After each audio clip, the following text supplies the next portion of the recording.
Hello all, I'm Vipin from third year ECEB. Today we are going to see about control of hybrid electric vehicles.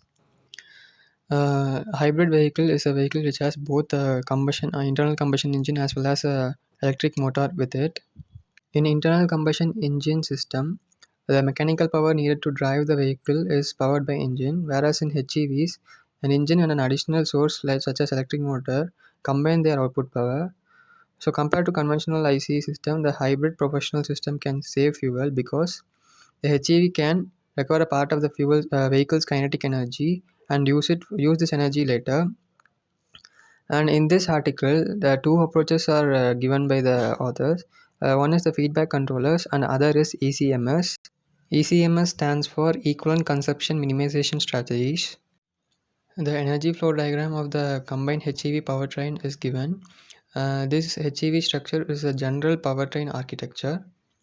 So unless future driving conditions can be predicted during real-time operation, these control systems cannot be directly implemented.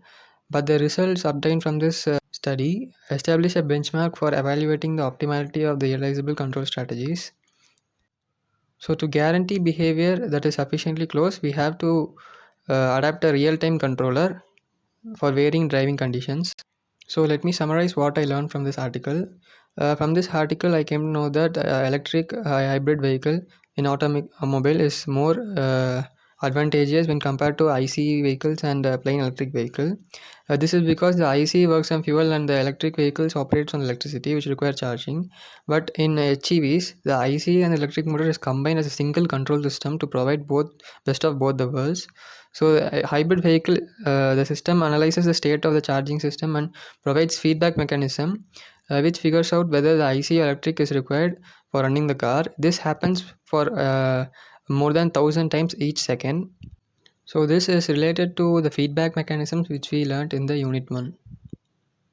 Thank you.